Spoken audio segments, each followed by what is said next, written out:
Voilà, juste, ça va durer 2 ou 3 minutes. Qui laisse la pause. Oui. C'est pour vous montrer un peu le mouvement de la Terre autour du Soleil. Et ce dont je vous ai dit, ce dont je parlais la dernière fois, c'est-à-dire que pendant l'hiver, que ce soit pendant l'hiver ou pendant l'été, dans les deux hémisphères, la bande équatoriale, c'est-à-dire la zone tropicale, elle va recevoir énormément d'ensoleillement. Ce qui va faire que ce sera une zone qui va être très importante pour le climat, parce que comme ce sera une zone qui sera permanemment chaude, tout ce qui concerne les évaporations, les vapeurs d'eau dans l'atmosphère, ça va prendre source à partir de ces zones. Donc, on va suivre ce petit document-là pour voir le mouvement de la Terre autour du Soleil pendant les différentes saisons.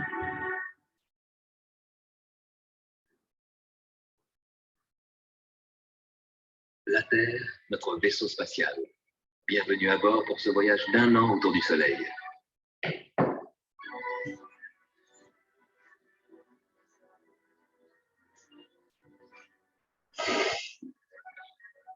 C'est vrai, on tourne autour du Soleil, mais pas sur un cercle, sur une ellipse.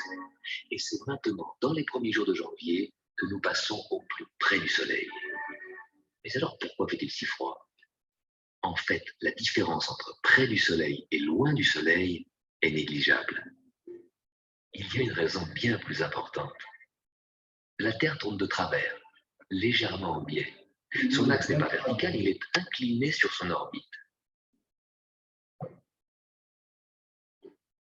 Donc, lorsque l'hémisphère nord est basculé dans l'ombre, les jours se raccourcissent. Mais surtout, comme la Terre est inclinée, les rayons du Soleil arrivent à des angles différents. Un rayon de soleil dans les tropiques frappe le sol à la verticale. Il fait chaud. Ce même rayon de soleil, dans l'hémisphère nord, arrive en biais. Son énergie est étalée sur une surface 3 fois plus grande. Ça chauffe 3 fois moins. Il fait froid. Au nord, c'est l'hiver. Dans l'hémisphère sud, c'est l'été. L'axe incliné de la Terre nous donne les saisons. Imaginez-vous que le Soleil et que la Terre ne soient pas inclinés. Qu'est-ce qu'on verrait pendant toute l'année? Oui, il n'y aurait pas de saison. C'est-à-dire que l'hémisphère nord ou l'hémisphère sud seront éclairés de la même façon pendant toute l'année. Donc, c'est l'inclinaison de la Terre de 23 degrés par rapport à cette axe verticale qui permet d'avoir les saisons. De toute façon, en grec, le climat vient de ce mot-là, inclinaison. Climat, en grec, c'est inclinaison. C'est ça qui permet de définir les saisons. S'il n'y avait pas cette inclinaison, on n'aurait pas de différence des saisons. On n'aurait même pas de saison. C'est-à-dire qu'on aurait une situation quasi permanente tout au long de l'année. En ce moment même, pendant que vous regardez la télévision, nous fonçons à travers l'espace à plus de 107 000 km/h, 30 km toutes les secondes. La Terre va mettre 1 an pour faire le tour du Soleil. Et avec la Terre, 8 autres planètes qui tournent autour du Soleil, chacune sur son orbite. Notre voisine, sur l'orbite juste à côté de la nôtre, c'est Vénus. Elle va plus vite que nous. Elle nous dépasse. C'est la planète la plus brillante, celle qu'on voit le mieux. Parfois le soir, parfois le matin.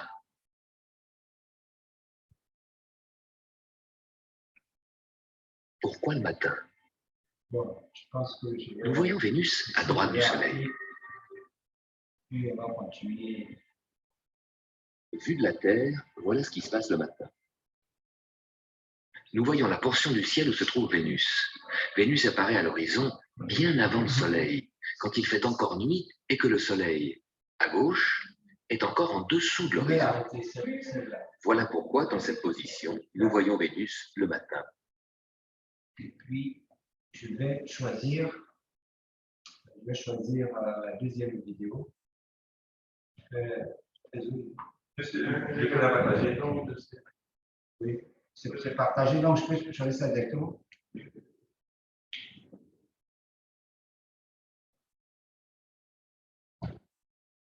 cette image-là qui va permettre de définir les différentes saisons. Vous voyez les différentes positions de la Terre pendant l'année. En ce moment, nous sommes au mois de mars. Nous sommes au mois de mars. Le 21 mars, ce sera le printemps. Ensuite, on va passer à l'été en juin. En juin ici, ce sera l'été. Vous voyez que la portion, vous voyez l'hémisphère nord et l'hémisphère sud. Vous voyez qu'il y a une très grande partie de l'hémisphère nord qui est éclairée au soleil, alors qu'il y a une partie ici, ce sera l'hiver. Dans l'hémisphère sud, ce sera l'hiver, parce qu'il y a une bonne partie qui n'est pas éclairée. Et ici, quand on arrive en septembre, ça c'est l'automne. Ça dit qu'à l'automne, vous avez le soleil qui est, voilà la Terre, et le soleil, la Terre, c'est la verticale. Donc, l'hémisphère nord et l'hémisphère sud reçoivent quasiment les mêmes rayons du soleil. Et ça, c'est l'été dans l'hémisphère sud et l'hiver dans l'hémisphère nord, en décembre. Vous voyez? Donc, comme vous le constatez, toute la zone entre les tropiques, c'est-à-dire entre les deux, là, cette bande-là et celle-là, dans les tropiques, on va recevoir le tropique du Cancer et le tropique du Capricorne, on va recevoir de l'énergie, les rayons solaires, de manière permanente pendant toute l'année. Alors que dans les pôles, il y a une variation très importante selon les saisons. D'accord? Donc, cette zone tropicale-là va jouer un rôle très, très important dans l'étude, parce que c'est elle qui va recevoir le maximum d'énergie. Bon, donc ça, je ferme ça également, et puis je vais revenir à la vidéo.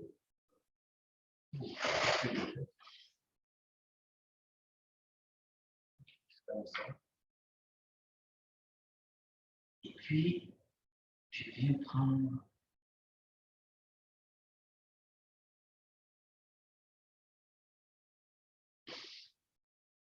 Je ne sais pas si c'est partagé. Il faut que. Ça, c'est pas partagé. Il a dit que pour partager ça, il faut que je choisisse. Un lien en haut, là-bas. Comment? En bas et en haut, vous partagez. En vert. Oui, c'est le nouveau partage. Nouveau partage, voilà. Je choisis Lesquels partager? un partage. Ah, plus partager. Je choisis, oui, d'accord. Ouais.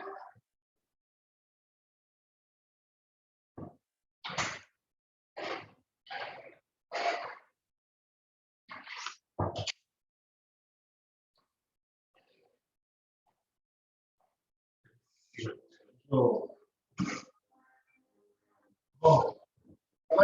Les forces mystérieuses qui influencent notre planète sont désormais visibles. C'était le document qui est Et cet effet scrute le peuple et nous permet de le découvrir avec une précision. C'est un document qui est très, très important parce que toutes les facettes, tous les paramètres qui entrent en jeu dans l'étude du climat sont dans ce document. Et donc, on va le suivre, on va faire des pauses pour pouvoir se poser des questions, échanger là-dessus. Donc, toute cette partie du cours-là, il ne reste que ça à visualiser, à commenter et puis à expliquer. Décision inédite.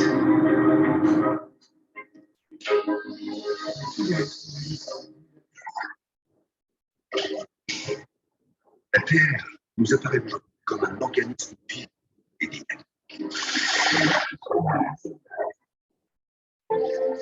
Mais comment ces forces invisibles sont-elles reliées?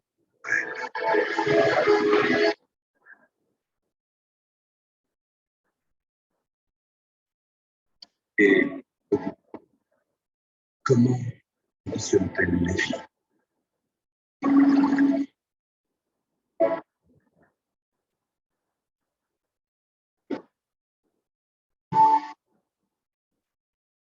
Voici notre monde, puis de l'espace.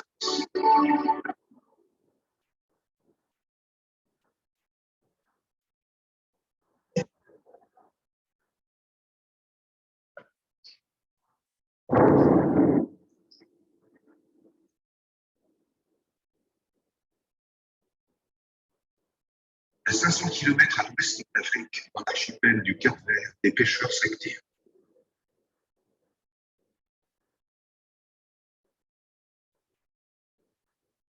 Plusieurs fois par semaine, les hommages font remonter des profondeurs les substances nutritives qui attirent de gigantesques groupes de poissons. Les marins et leurs familles vivent de ces eaux.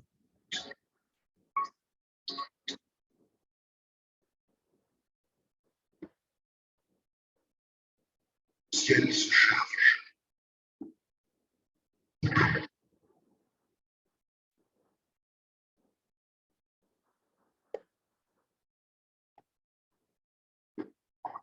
Les pêcheurs doivent rapidement regagner la côte.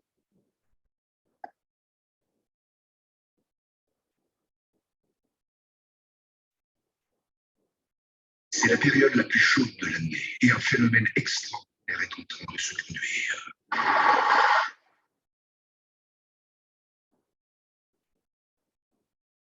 Ce n'est qu'une partie d'un vaste cycle qui affecte l'ensemble du globe.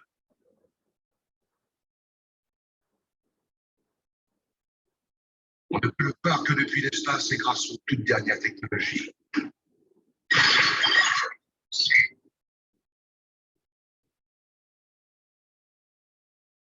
À 700 km d'altitude, le satellite Aqua enregistre une variation de la température de l'océan.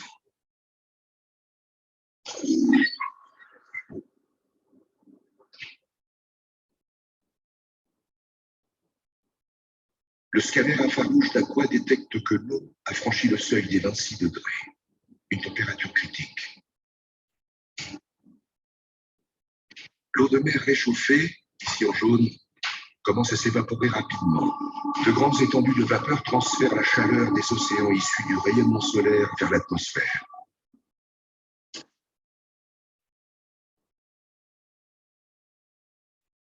La capacité de l'eau à transporter l'énergie va bientôt avoir des conséquences dévastatrices sur les régions du sud des États-Unis.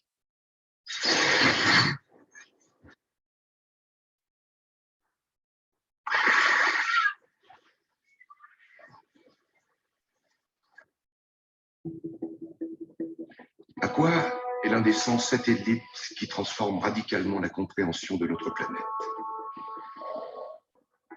À tout moment, il mesure, enregistre et transmet plusieurs téraoctets de données.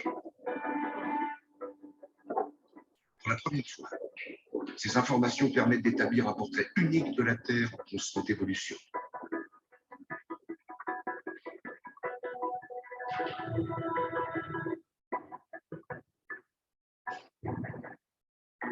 Notre planète est un gigantesque supersystème.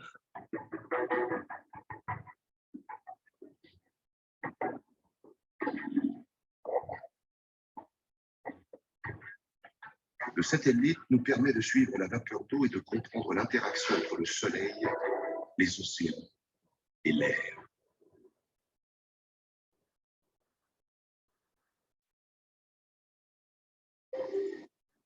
Ce que ces pêcheurs ne peuvent pas voir à l'œil nu, c'est que toutes les heures, 180 tonnes d'eau s'évaporent dans l'atmosphère.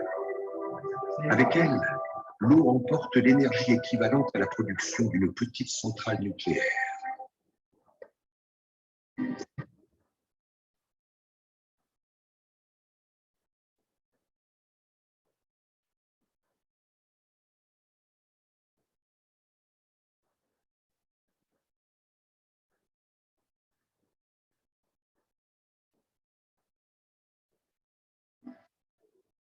À 1 km au-dessus de l'eau, la vapeur se condense et libère sa chaleur.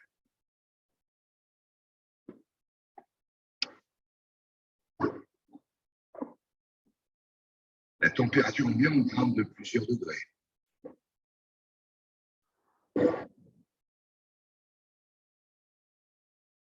En se réchauffant, l'air continue de s'élever. Il engendre de puissants courants ascendants qui étirent les nuages sur quinzaine de kilomètres en altitude.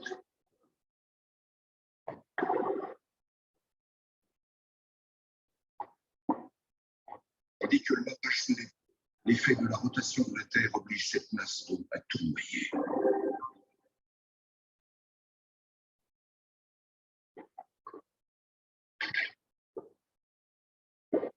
Les cumulonimbus se regroupent pour former un anneau gigantesque.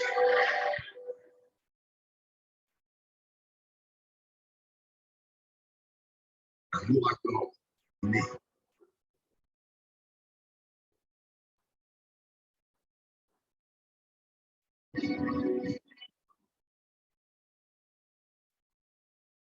Vu de l'espace, un ouragan a une vaste centrale. Cette force de la nature génère autant d'énergie que l'ensemble des centrales électriques construites par l'homme.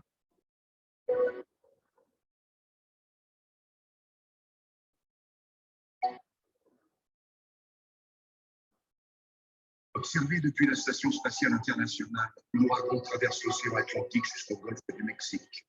Les eaux plus chaudes de cette région alimentent alors cette spirale monstrueuse.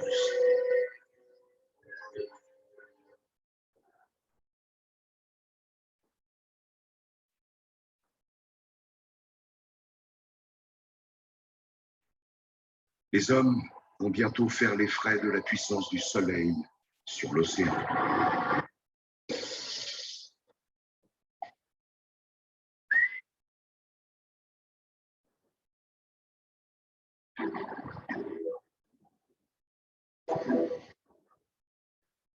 L'ouragan libère sa fureur.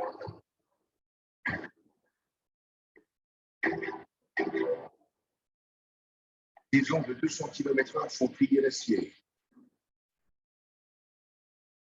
Les maisons sont réduites en miettes.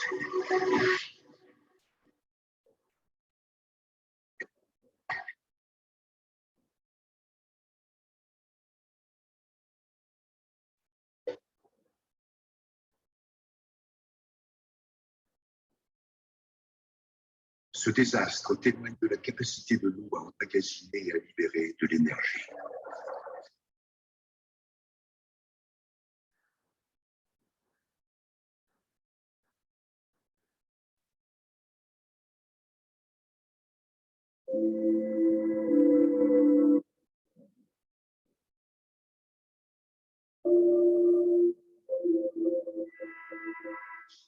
En moins de 12 heures, l'ouragan dévaste 1500 km². En Louisiane, des centaines de milliers de personnes sont sinistrées.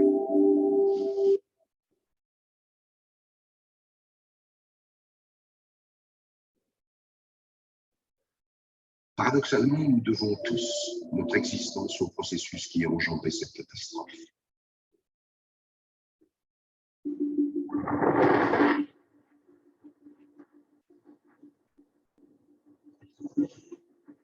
Un ouragan limite l'excès de pression lorsque l'océan se réchauffe trop. Il aide le climat à s'équilibrer en redistribuant la chaleur autour de la planète. Dans ce cas précis, il a fait baisser la température d'une grande partie de l'Atlantique de plus de 4 degrés. L'océan a retrouvé son équilibre.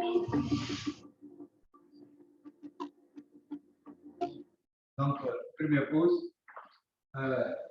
Est-ce que vous pouvez synthétiser, résumer la naissance des ouragans à partir de ce que vous avez vu, ce que vous avez appris? Quel est l'intérêt, justement, de ces interactions et ces ouragans sur toute la planète, sur l'existence?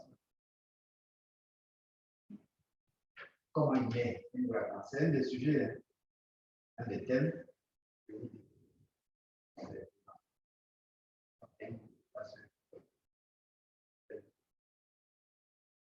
parmi les ouragans. Mais avant cela, quand même, je voudrais savoir ce que vous avez retenu.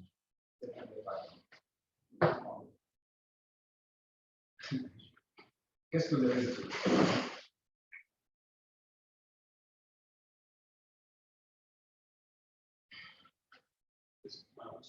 Oui. En fait, au début de la formation de l'ouragan, D'abord par le réchauffement, l'océan par le soleil. Après ce réchauffement, l'évaporation. Dans la vapeur d'eau, oui, mais c'est qu'en montant en altitude, elle va se condenser, puisque la température baisse. On a vu ça. Et donc, libère la chaleur. D'accord? Va libérer cette chaleur. Cette énergie va construire le météore qui est déjà bon. Parce que c'est 180 tonnes d'eau, de vapeur d'eau, qui, à chaque heure, qui est dans l'atmosphère. Donc, imaginez-vous quand il fait très chaud et que l'océan atteint des températures importantes, comme en ce moment, il y a beaucoup d'évaporation et c'est toute la zone tropicale. Toute la zone intertropicale qui va se réchauffer. Donc, imaginez-vous l'évaporation qui va se passer sur toutes ces grandes zones. Et c'est des grandes quantités de vapeurs d'eau qui vont se retrouver dans l'atmosphère. Donc, beaucoup d'énergie. Et comme cette énergie va tourner grâce à la rotation de la Terre, vous voyez que ça prend naissance dans la zone tropicale ici. C'est-à-dire que, comme vous a montré, c'est le côté du Cap-Vert, Sénégal, etc. Mais où est-ce qu'on a. Le pas, c'était où? C'est dans le Mexique, c'est-à-dire pas au Mexique, dans la zone sud des États-Unis. D'accord? Donc, je vous ai dit que quand on étudie le climat, si vous voulez étudier le climat, par exemple, de cette partie des États-Unis, vous n'allez pas vous contenter que de faire des mesures à cette zone. Vous allez chercher à savoir, puisque c'est ces conditions-là, les éléments qui ont permis de reconstituer ceci-là, c'est très lointain. Vous voyez, donc c'est une étude globale qui va permettre de mieux comprendre le climat. Mais heureusement qu'on a les satellites. Parce que si on n'avait pas les satellites, on ne pourrait pas suivre le mouvement de ces vapeurs-là, de tous ces mouvements. Donc, le fait d'avoir les satellites d'observation a changé complètement la vision d'étude. Ça permet de mieux comprendre certains processus qu'on ne comprenait pas du tout. Avant, il y avait un canal vapeur d'eau sur Météosat. On ne savait pas quoi en faire. On ne savait pas quoi en faire. D'ailleurs, quand on reçoit les images, on regarde les images visibles, infrarouge thermique, vapeur d'eau, on met ça de côté. Parce qu'on ne savait pas l'interpréter. Et grâce aux nouveaux satellites qui sont dans l'espace, ça permet d'avoir une vue globale de tous ces phénomènes.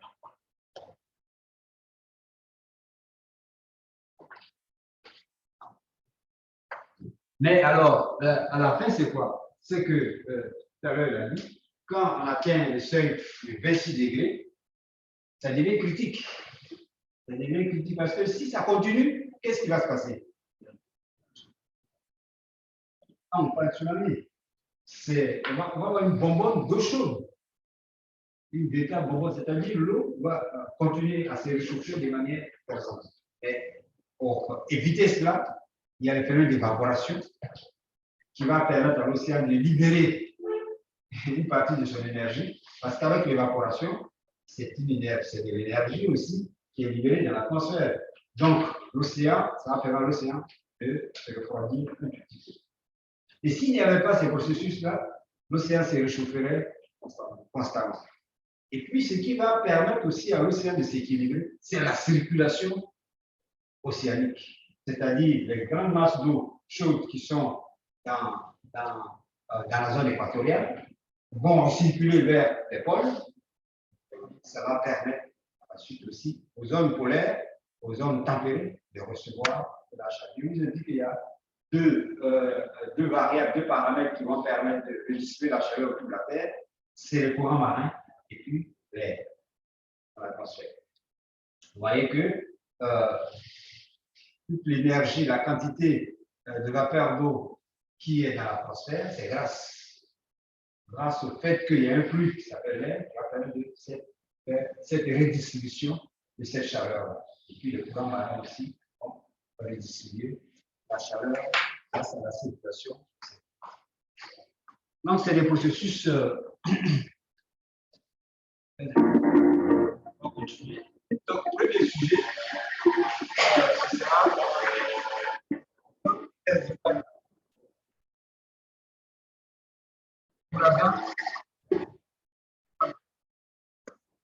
Catégorie 5 n'est qu'un des éléments.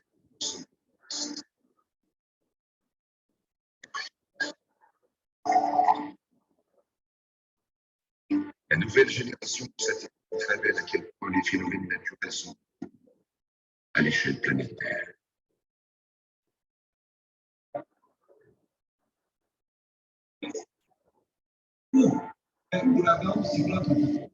C'est ce lien mystérieux qui, au bout du compte, nous maintient en vie.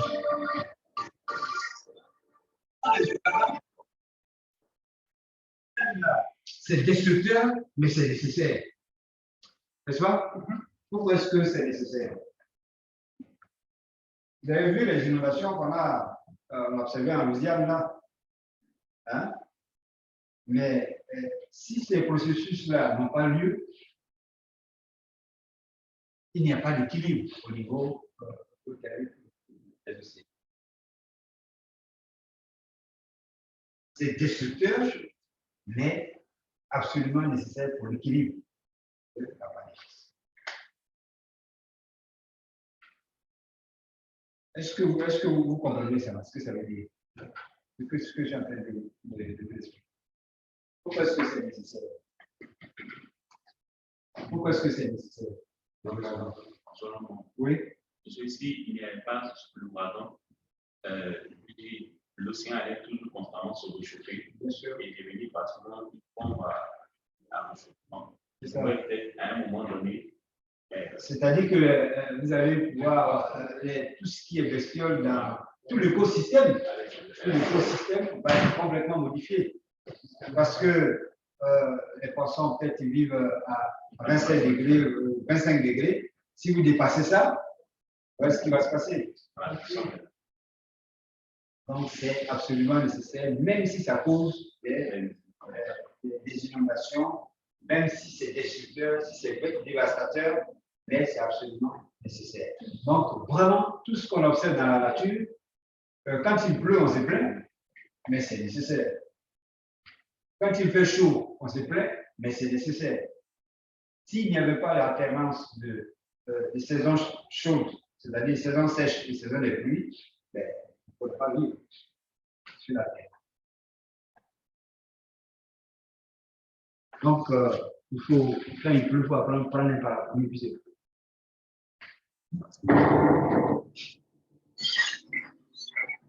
Tandis que la Terre tourne sur son axe, de nombreux satellites enregistrent les températures, les niveaux de pression, les charges électriques et même la lente progression des continents.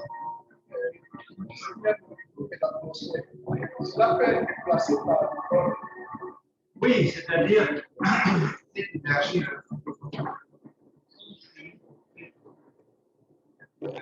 Ces nouveaux moyens d'observation nous dévoilent plusieurs données fondamentales. Ils permettent notamment de comprendre pourquoi certaines régions sont fertiles, quand d'autres ne le sont pas. Elle va être déplacée. Nous sommes en mois de juin. L'humanité vaque à ses occupations quotidiennes. À New York, la population profite d'une température de 27 degrés. Un léger vent d'est souffle et la ville se prélasse au soleil.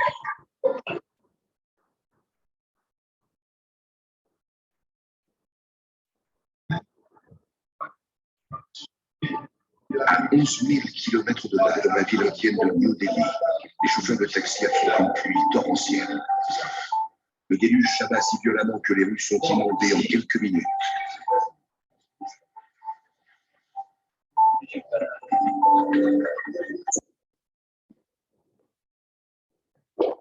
Ces nouveaux moyens d'observation nous dévoilent plusieurs données fondamentales.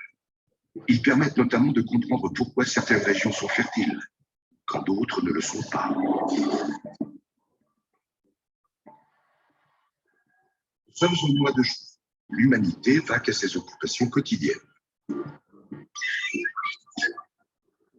À New York, la population profite d'une température de 25 degrés. Un léger vent d'est souffle et la ville se prélasse au soleil.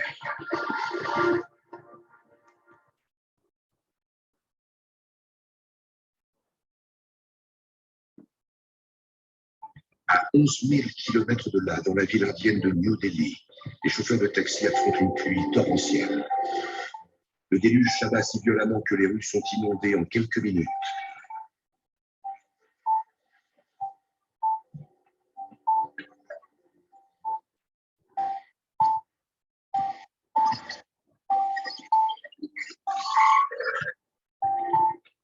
Au même moment, vu de l'espace, un feu de forêt ravage le nord de l'Australie. Et sous ces nuages, des grêlons martèlent la ville de Shanghai.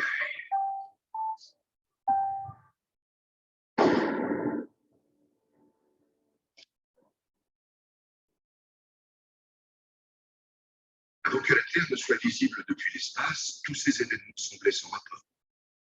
Mais notre planète est un vaste organisme vivant dont tous les éléments sont liés.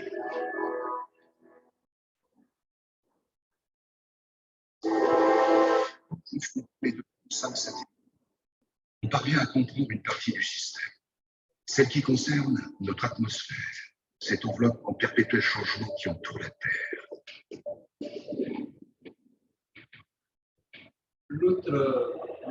Grâce à cette animation, on distingue comment l'atmosphère transporte l'humidité à l'échelle du globe.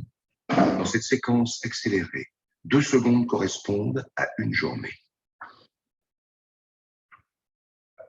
Longtemps, la vapeur d'eau est restée invisible pour l'homme. Mais désormais, nous pouvons la détecter. Le monde entier apparaît sur une seule et même image.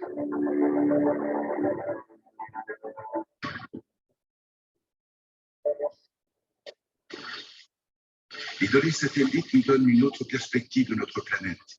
Un seul processus détermine les conditions climatiques de l'ensemble du globe.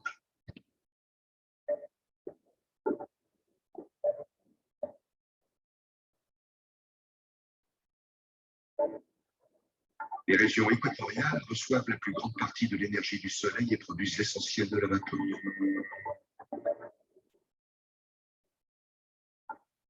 Un gigantesque ruban circule autour du globe. Les systèmes de vapeur d'eau voyagent toujours dans le même sens, vers l'extérieur, en direction des pôles, sous l'effet des vents dominants et de la rotation de la Terre.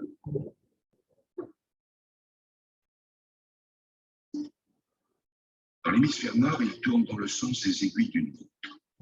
D'immenses tourbillons de vapeur s'étendent sur plus de 3000 km.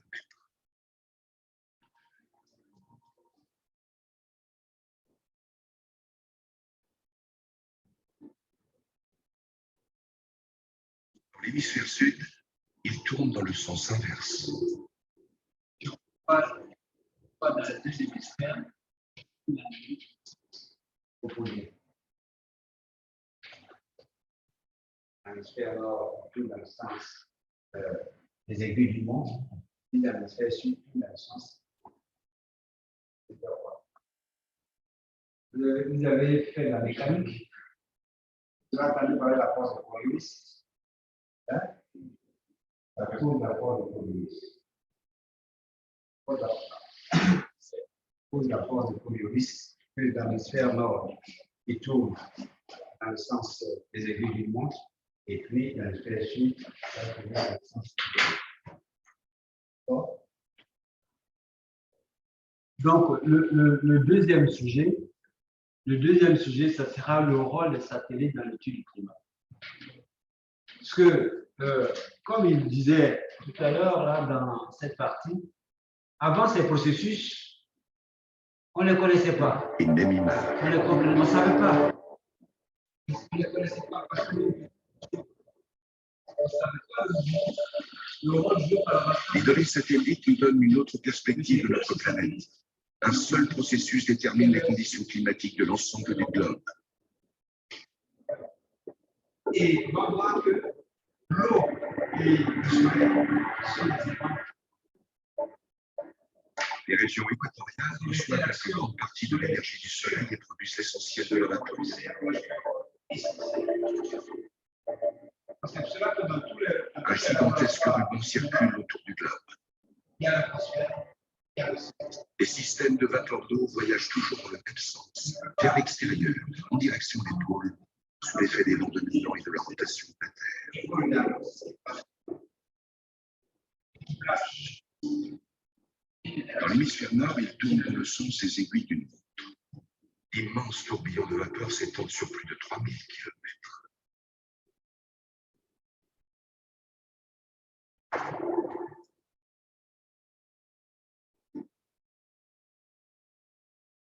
Dans l'hémisphère sud, il tourne dans le sens inverse.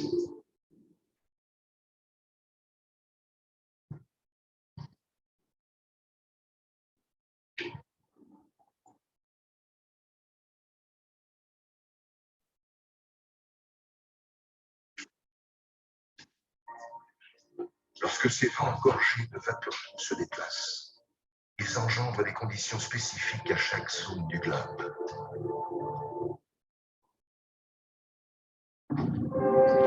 C'est le cas dans l'ouest de l'Inde à la fin du mois de juillet. La chaîne montagneuse des Ghats pousse l'air chaud et humide en altitude. D'énormes nuages bourgeonnent. C'est ainsi qu'apparaît la mousson.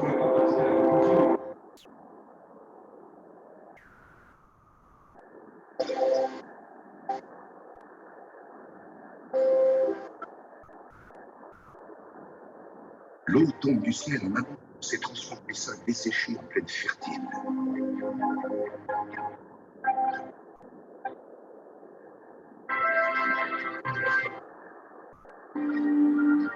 En Chine, la mousson irrigue les innombrables rivières.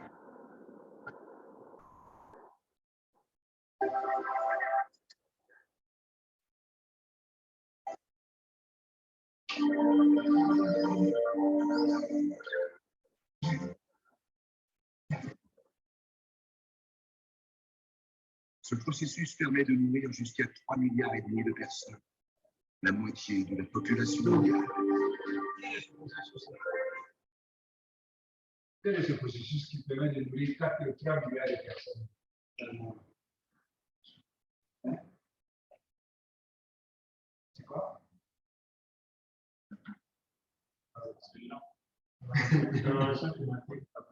Non, je pense que vous ne suivez pas.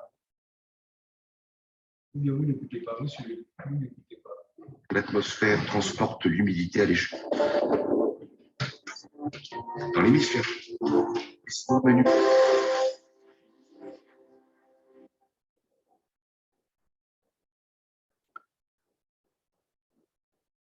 l'eau tombe du ciel en abondance et transforme les sols desséchés en plaines fertiles.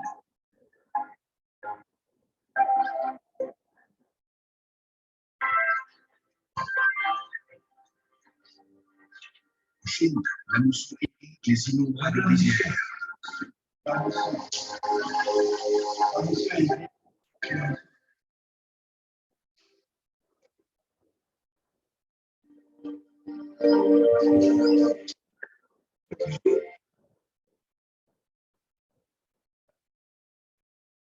Ce processus permet de nourrir jusqu'à 3,5 milliards de personnes, la moitié de la population mondiale.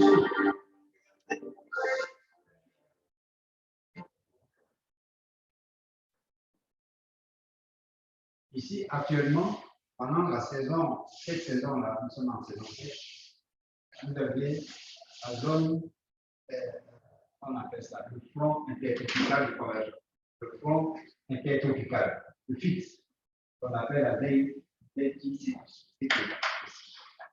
Alors, ce fixe-là, actuellement, il se trouve sur l'océan.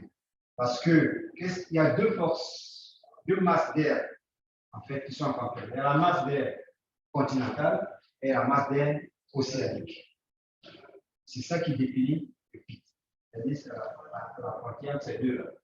Actuellement, les masses d'air continentales repoussent la masse d'air océanique sur l'océan. D'accord? C'est la période d'Anna. Elle est sec. Alors que la masse d'air océanique, elle est chargée d'humidité. Donc, pendant le mois de juin, juillet, ce pic-là va se déplacer sur le continent. On reçoit les pluies ici à partir du mois de mai, juin. D'accord? C'est bien ça. Mais il va remonter progressivement vers la zone sahélienne vers le mois de août. En août, fin juillet, août, et là vous avez les pluies au Mali, au Niger, etc. etc. C'est la mousson.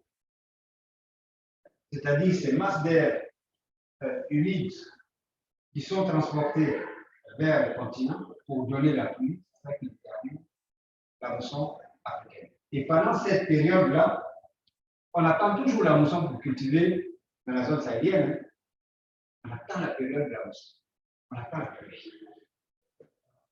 Bon, peut-être que vous n'êtes pas dans la zone sahélienne, mais ceux qui sont dans la zone sahélienne, que vous soyez au Niger, que vous soyez au Mali, que vous soyez au Tchad, tout le monde attend la pluie.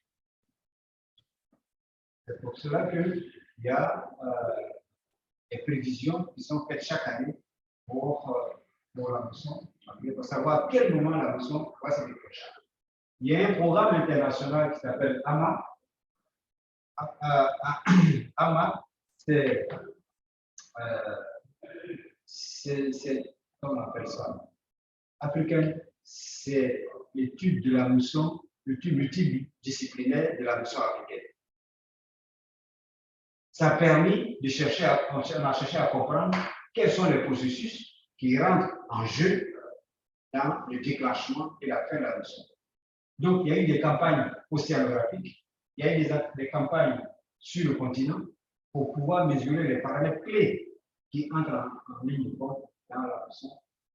Parce que la mousson est très, très importante. Vous voyez que s'il n'y avait pas de mousson en Inde ou en Asie, dans cette partie, en Chine et autres, là, on ne pourrait pas cultiver le riz. C'est grâce à la mousson. Et cette mousson-là, quand elle se déclenche là-bas, c'était 3 mètres d'eau. C'est pour cela qu'on dit que ça permet de nourrir 3 milliards de personnes dans le monde. Tous ces riz qu'on nous importe, qui viennent d'Asie, c'est grâce à la mousson. Ici, quand la sécheresse s'installe, véritablement, que la mousson, elle n'a pas été intense, la sécheresse dans la zone sahélienne. Parce que il faut que cette pluie-là, elle est attendue. Elle est attendue chaque année pour pouvoir cultiver.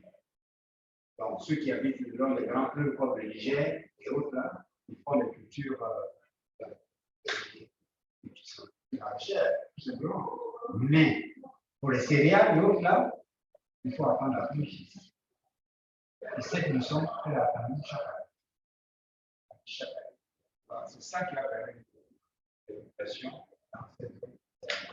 Donc, le troisième sujet donc, porte sur la mousson indienne et la mousson africaine. D'accord? L'importance de ces deux.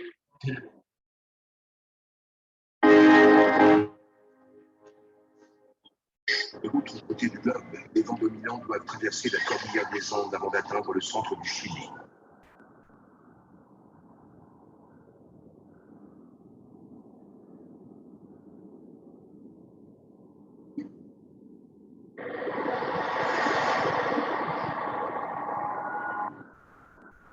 L'altitude assèche l'humidité de l'air, créant ainsi l'une des zones les plus arides du monde, le désert d'Atacama. Certaines parties de cette région n'ont jamais enregistré la moindre précipitation.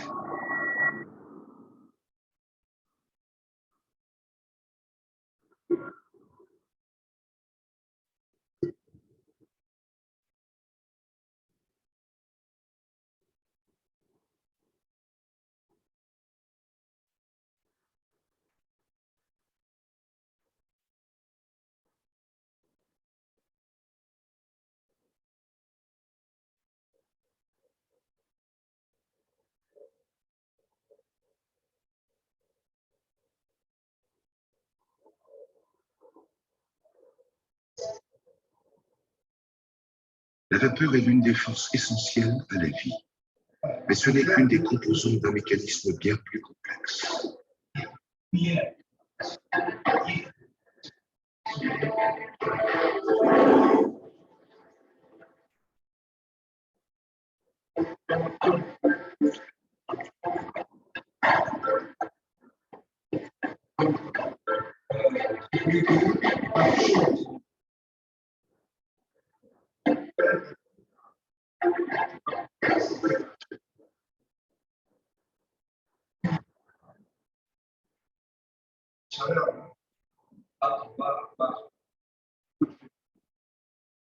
Pour observer un autre élément de ce mécanisme, il faut regarder la Terre sous un autre angle, sous les océans.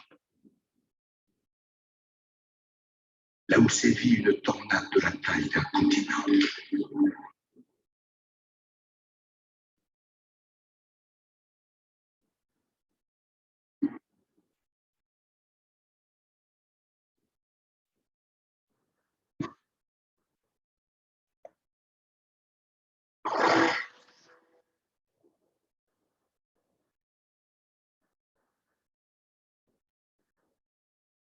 Ce sont les 60e mugissants, les mers les plus redoutables du globe.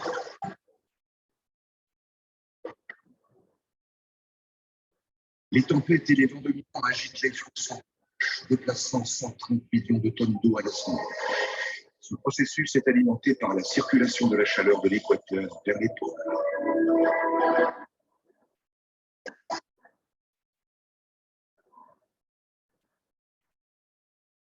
Mais ces mers hostiles abritent un secret qui a des conséquences sur la quasi-totalité du globe. Tout le processus qu'on voit, elles sont absolument nécessaires. Pour le découvrir, il faut voyager encore plus au sud, jusqu'au pôle. Avec ses quelques 14 millions de kilomètres carrés, la superficie de l'Antarctique est équivalente à 1,5 fois celle des États-Unis. Le continent est plongé dans l'obscurité près de 6 mois par an.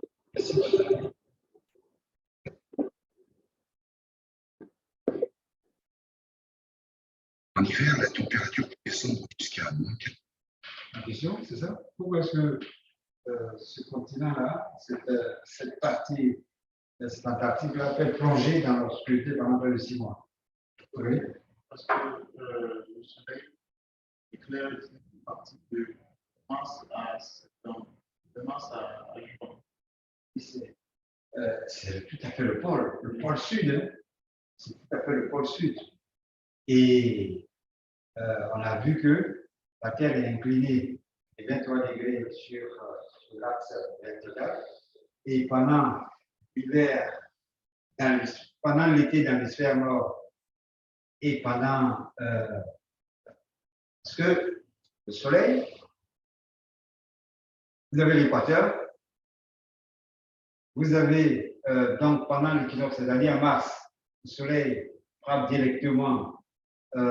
On reçoit les rayons verticalement par rapport à l'équateur. Et puis après, vous avez la position de mars jusqu'à juin, jusqu'au 21 juin, sera l'été, c'est-à-dire où l'hémisphère nord sera de plus en plus éclairé. En même temps, l'hémisphère sud va rester là. Et puis après, redescend, ce sera l'équinoxe d'octobre. Et c'est après, ce sera le mois de décembre, ce sera maintenant que l'été dans l'hémisphère sud. Mais à ce moment-là, l'hémisphère sud va passer 6 mois, pratiquement 6 mois, c'est-à-dire les zones qui sont au pôle vont passer presque 6 mois dans la nuit, dans l'obscurité. Au moment où le soleil, et surtout, parce que même quand il est au mois de mars, au printemps, il remonte vers l'hémisphère nord, il commence à être dans l'obscurité. Puis il revient en automne, et puis après, maintenant, il commence à éclairer. Donc pendant 6 mois, il sera dans l'obscurité. Et donc, quand on est dans l'obscurité, qu'est-ce que ça veut dire? Ça veut dire que va avoir tendance à quoi? À se refroidir. Puisque le soir, les règnes se va se refroidir de plus en plus. Ce continent inhospitalier demeure la dernière étendue sauvage de la planète.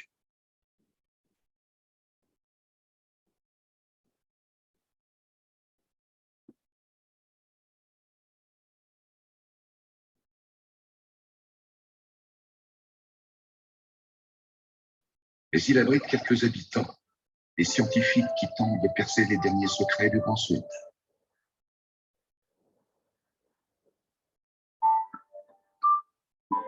En s'appuyant sur les données des satellites, ces spécialistes cherchent à déterminer le rôle de ce continent de glace à l'échelle planétaire.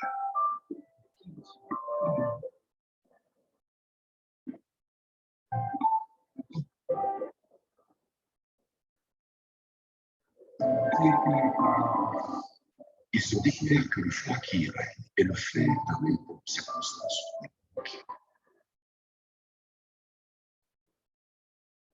Mais surtout, cette température glaciale joue un rôle vital dans le maintien de la vie sur l'ensemble de la Terre, jusque dans les jungles luxuriantes à des milliers de kilomètres.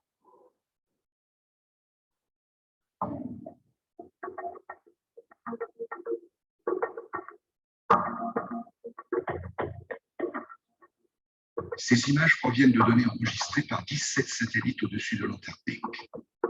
Elles révèlent l'existence d'un gigantesque système météorologique qui tournoie inlassablement autour du continent.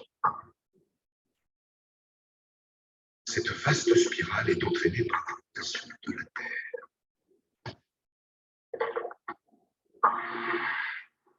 Lorsque l'air chaud et humide migre vers le sud, il est pris dans un tourbillon pour former un énorme courant marin, le jet stream polaire.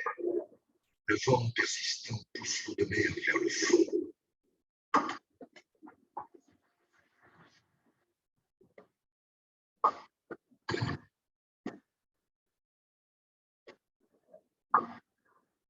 L'océan austral est le seul à être défini comme une masse d'eau qui entoure un continent. Il est parcouru par un immense courant circulaire de 11 000 km de diamètre, le courant circumpolaire antarctique.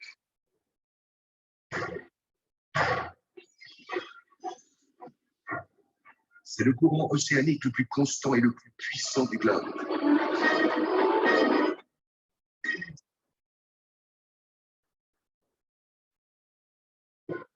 Les 60e mugissants tirent leur nom de conjonction des effets de la vapeur, du vent, de l'eau de mer et de la forme de la Terre.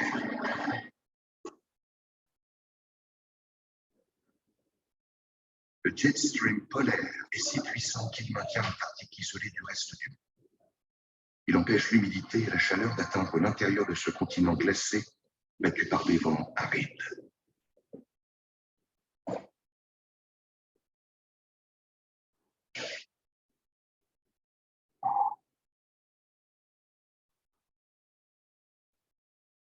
D'ailleurs, le blizzard ne résulte pas des chutes de neige, mais des cristaux de glace au sol balayés par les vents. Cet air, dans ses froids, conséquences directes du jet stream polaire, maintient tout le continent dans une atmosphère glaciale.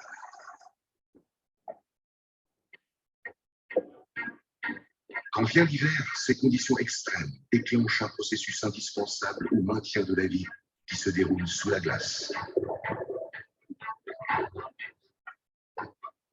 Dans le secret des ténèbres, un phénomène extraordinaire qui a une incidence sur toute la planète.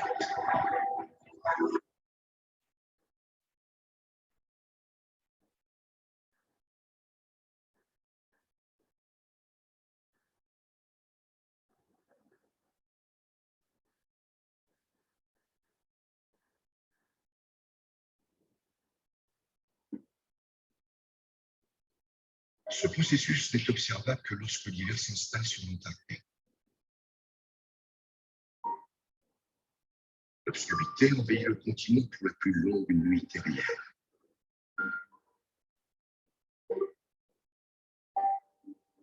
Il s'agit du vent Kakavati, un vent gravitationnel d'une masse d'air froid dévalant les massifs de l'Antarctique.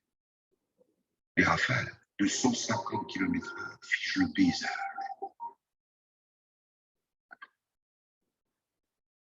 Les mouchots en peur sont parmi les rares animaux à cette diversion. Mais ils survivent à peine sous ces conditions extrêmes.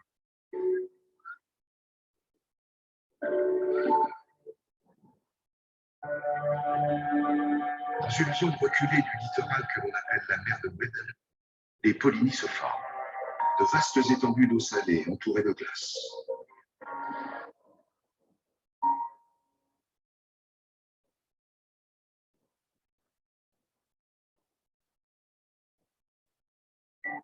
Le vent katabatique fait chuter la température de l'eau en dessous de zéro.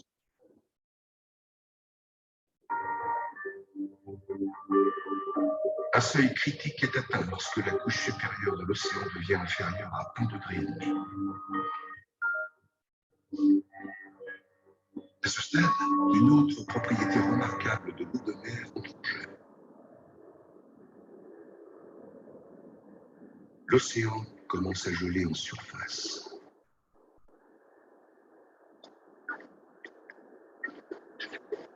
Des cristaux se forment à une échelle microscopique et s'agrègent.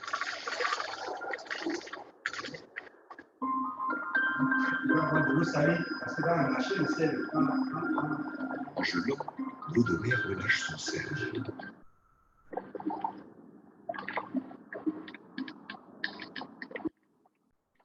L'eau résiduelle qui n'a pas gelé devient plus salée.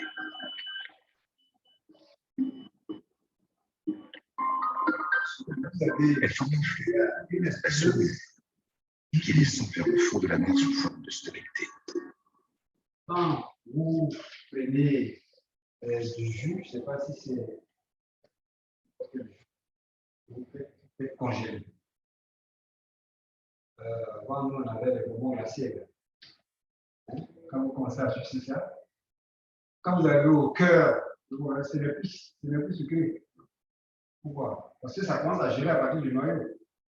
Petit à petit, il relâche le sucre. Et finalement, tout à fait. Parce que le noyau lui-même, au début, quand ça commence à congeler, c'est pas sucré. Je ne sais pas si vous faites attention à ça. Ce n'est pas homogène, le sucre, ce n'est pas le parti homogène en ce morceau. Donc, je vais faire attention. Prenez du jus de gingembre ou je ne sais pas quoi, et puis vous congélez ça. Congélez. Si vous commencez à si vous laissez, vous laissez pas le kéki et puis vous commencez à manger ça, toute la partie extérieure sucrée, au fur et à mesure, c'est cela. Voilà. Donc, quand il commence à geler, il relâche le sucre. Et puis, le sucre va se retrouver vraiment tout à fait tout de ça. Le sel aussi, l'eau salée, quand on commence à geler, va relâcher le sel. Donc, tout autour, vous allez avoir de l'eau plus salée qu'à l'état initial. Ce qui va se former, les morceaux de glace qui vont se former, ce sera de l'eau pure qui s'est débarrassée du sel. Or, l'eau salée, elle est plus dense, elle a une densité beaucoup plus élevée que l'eau salée. Alors, qu'est-ce qui va se passer? Quand vous avez deux liquides à densité différente, vraiment, le liquide le plus dense, il se retrouve au fond. Donc, ce qui va se passer, c'est que l'eau salée qui est l'eau salée qui est autour des morceaux de glace va avoir tendance à s'enfoncer vers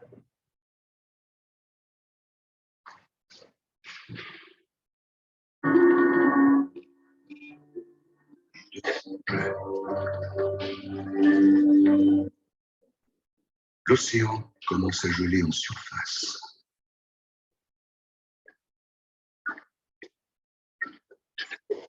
Des cristaux se forment à une échelle microscopique et s'agrègent.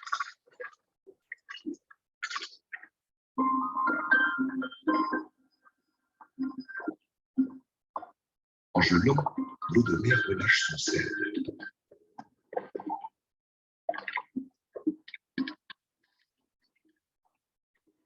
résiduel qui n'a pas gelé devient plus salé. La saumure qui descend vers le fond de la mer sous forme de stalactite.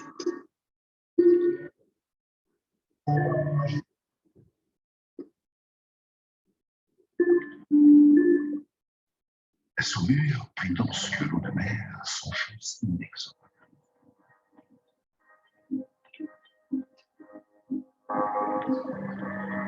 Cette eau plus salée emporte avec elle l'oxygène provenant de l'air de la surface vers les profondeurs.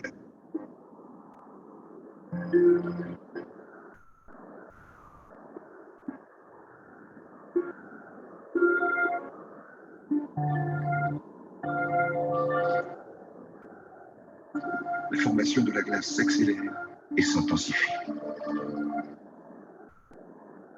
Bientôt, de grandes étendues apparaissent. Elles se durcissent pour former une masse compacte.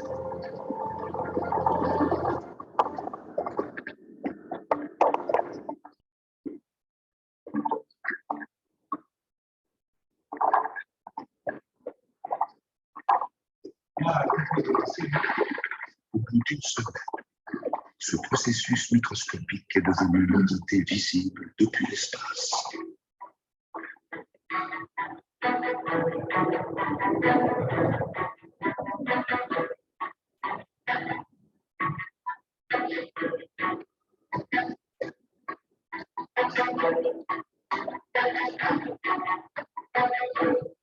Les derniers relevés des satellites et des capteurs sous-marins font apparaître les conséquences de cette transformation qui, bien qu'invisible,